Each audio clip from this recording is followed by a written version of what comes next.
Hey guys, welcome back to the channel. Well, as you can see, I'm back at it. And it's a little bit different this time. So last night, I went over to Fred Henry's YouTube channel, and I went into his playlist and I found his videos on his tutorial on how to cast your own parts. And I picked up a lot of valuable information. So this time around, I've made my mold boxes out of some foam core board. This has a foam core, obviously. It has a shiny surface here, and Fred suggested that that would be best. The silicone rubber won't stick to the shiny surface. Now Sean, over at the Scale Model Car Guy channel, suggested that I put my parts good side down and then pour my silicone rubber, and that way when I pour the resin, it's being poured from the top down. And that makes sense because the last time what ended up happening, I put this good side up and the silicone rubber didn't permeate in here and fill the void, but when I poured the resin did permeate this area and fill it up, and that's not what you want. You want the silicone to fill the voids where you don't want resin. Now this part I put the same way that I did originally, and I think that's the right way. The part the last time came out fine. It resembled the part that I was trying to cast. The resin just wasn't mixed properly, so therefore it was soft and it still had a lot of air bubbles in it. And so we're going to try this and we're going to see. My daughter built this box, and she's got a different gluing technique, and I think she sealed it up better using a lot less glue than I did. Now on the inside, I sealed all the seams with some Elmer's white glue. I don't know if that's proper, and I don't know how it's going to turn out, but I'm hoping it's okay. I just wanted to make sure that everything was sealed up good, and I didn't want any silicone leaking out. This is the box that I did, and as you can tell, let me turn this light off. Okay, there's hot glue everywhere. So I made quite the mess. I still sealed the inside seams with Elmer's on this one as well. This is the drag chutes that I want to cast. And I probably made my mold boxes a lot bigger than I really needed to. But like I said in the last video, I wanted to make sure that they were robust. I probably could have went, this is 1 inch deep. I probably could have went 1/2 inch, 3/4 deep, and it would have been just fine. But we're going to make this work. I probably won't even fill this all the way up to the top. And we're going to see how it works out.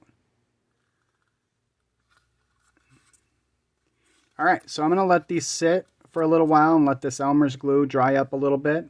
And then when we come back, I'm going to be pouring silicone rubber. Stick around. Alright guys, so welcome back. I have 183 grams in the cup right now. The scale says 190. The tear on the cup is 7. I did tear it out earlier, but the scale turned off on itself and turned it back on, and I got 190. So what that tells me is that I'm going to need 16.63 grams of catalyst in that cup. Okay, so let's tear this back out. I don't know. We'll see what happens. Shook it up. This is what I'm using. The Lumelite Quickset tin-based silicone rubber. And it's the catalyst for it. 16.63 grams. See what happens here.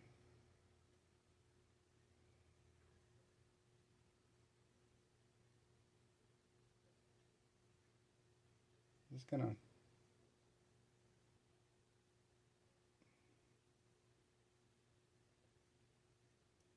now once this is mixed up,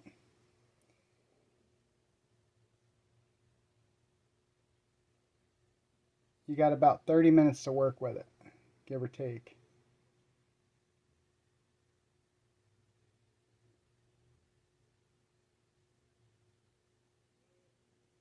I need a better scale.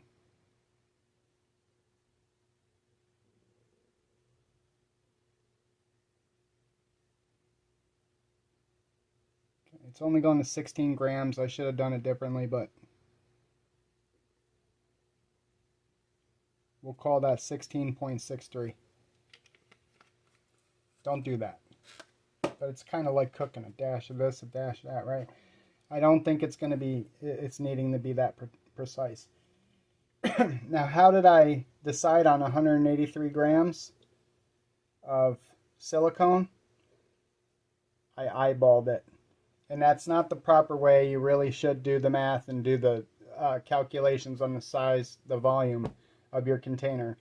But I'm looking at it and I'm looking at what I want, and I think I will be able to get what I need out of this. So you mix it. I know it sounds kind of silly, right? You want to mix it. Almost looks like baby poop, right? You want to mix it until you see no more swirls, until you get a uniform color. You know, take your time with this. You have plenty of time. This doesn't start setting up. You got a half an hour working time with this. And it doesn't start setting up till like 12 hours. I kept testing it the other day. Kept looking at it, touching it with a toothpick like you check brownies in the oven. And it was still stringy and everything. And then I left it alone. I didn't have any faith that it was actually going to set up. I thought I'd be having a complete failure, and I went in there and I stuck a toothpick in it and it bounced off, and I was like, oh, it's set up. So I was kind of excited about that. So yeah, mix it till you have a uniform color. Mine does not turn pink, okay? This resin, or excuse me, silicone rubber does not turn pink like others that I've seen. Scrape the catalyst off the sides. Make sure it's off the sides, and then you don't want to lose any of that.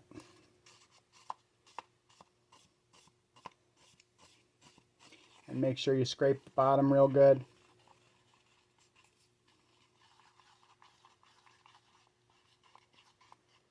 And once you feel you have a uniform color,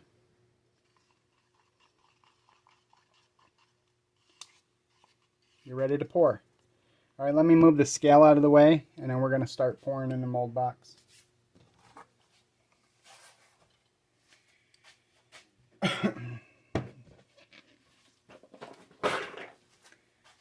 So you don't want to pour it directly on your parts here, okay? So what you want to do is you want to kind of start at one corner and let it work its way, and then basically just follow it. All right. So I'm going to start with this one, and you can see how I'm going to do it.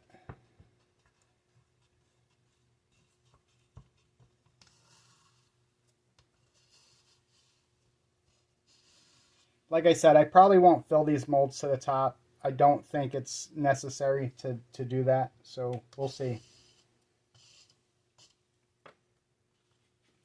All right, pick the corner. Okay, and just kind of let it flow.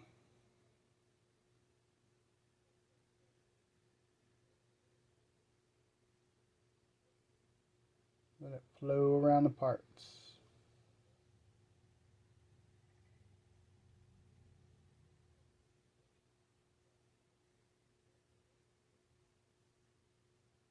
It's kind of satisfying.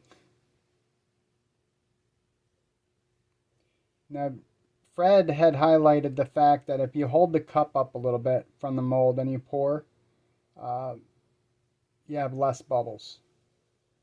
I don't know. I'm trying it. I don't see any bubbles. I mean, I see bubbles, but that's natural. That's going to happen.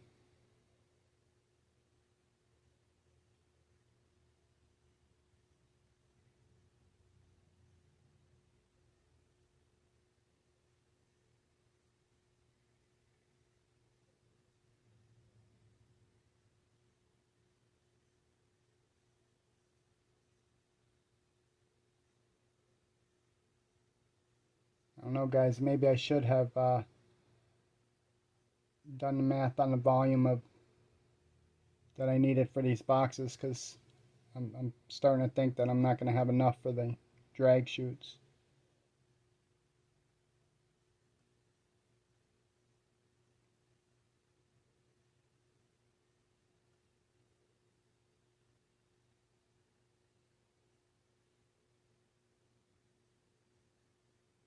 Okay. I think that's all I need.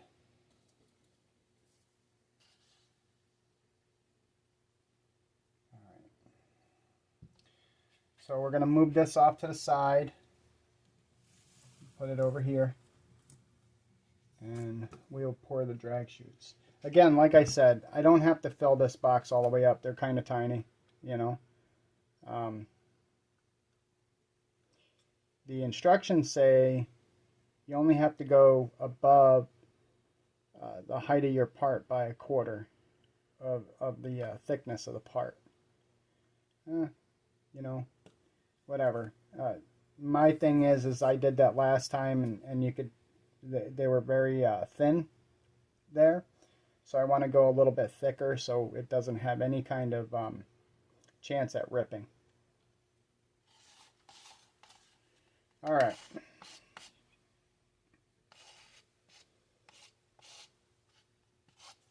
Let's go ahead and pour these.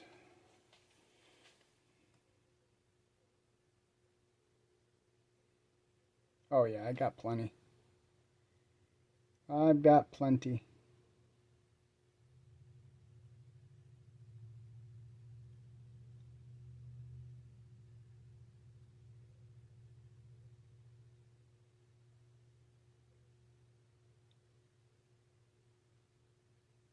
Now the last time what I did was I actually kind of shook the molds, I guess. Not shook. Let me show you what I did. I took the molds and I actually went like that. I tapped them on the table to see if it would release any more air bubbles. I don't think it worked. I don't think it helped. I just think you got to let it naturally let the air bubbles escape on its own. All right, so I think I got plenty in that mold box. That's plenty. So what I'm going to do is I'm going to use the remainder and fill that one.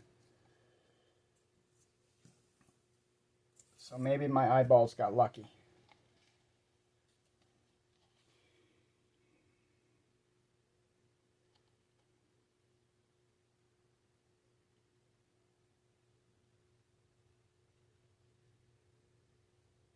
You really do want to calculate the volume of your container. That way you don't waste your materials and stuff.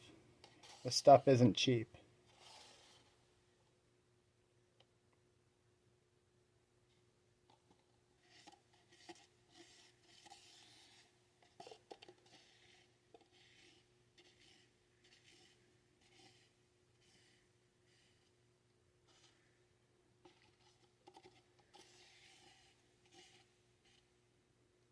All right.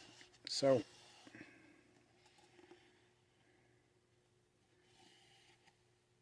alright, that's pretty much it. That's pretty much all I'm going to get out of that. So stick this in here, we'll trash that, and I don't know if you could see, as a matter of fact, let me do this.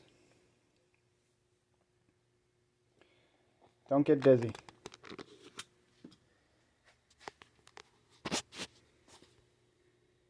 You can see that it has some bubbles. They pop on their own. They come to the surface and then they pop.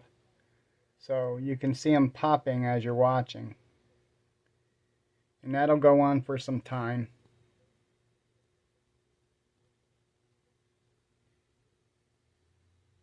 I'm going to go ahead and I'm going to stick this back here out of the way. And we won't bother with them for about 24 hours. Alright, so the next time you guys see me, we're going to be unmolding the parts in there, making sure that our mold's set up. Alright guys, stick around. All right, guys, we are back. It's been about 23 hours or so, and I continued watching more of Fred Henry's videos, and now we are going to bust these out and see how those molds came out. So like I said, this is a foam core artboard. It shouldn't stick to the mold. The mold is nice and hard, and I guess we're about to see.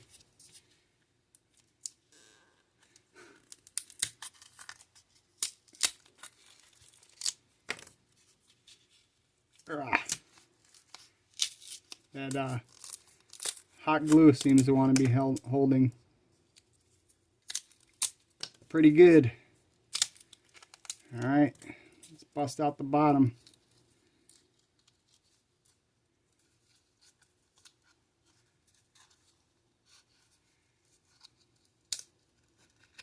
All right. So this is the hood scoop, and we're going to see what happens here. I can already tell we're going to have issues with this one here. This is the top of the hood scoop. This is the bottom.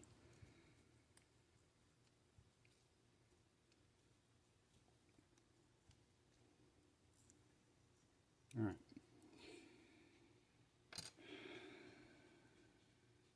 So we got some undercut issues going on.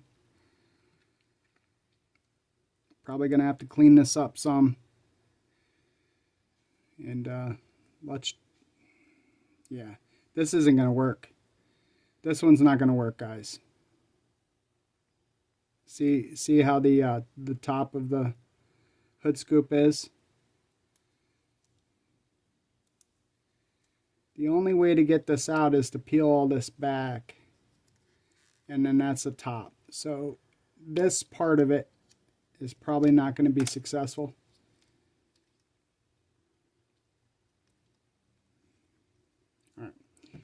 So when I put it in the mold box, when I glued it into the mold box, I glued it like this, okay, for the reasons that I highlighted in the beginning of the video. What I should have done is I should have done this. And I think what needs to happen is I need to ensure that the silicone gets underneath here and fills this void. There should be enough room for that, you know, if it's on a flat surface.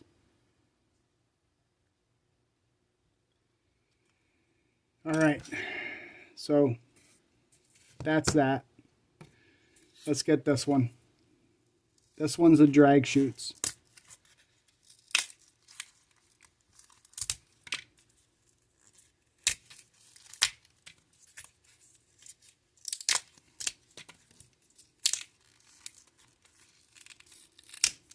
All right.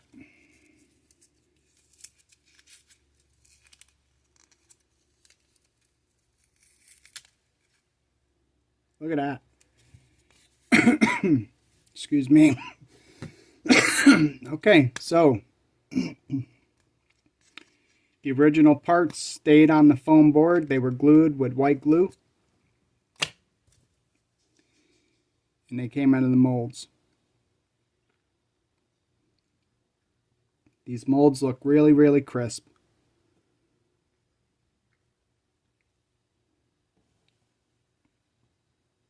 So 50-50 successful.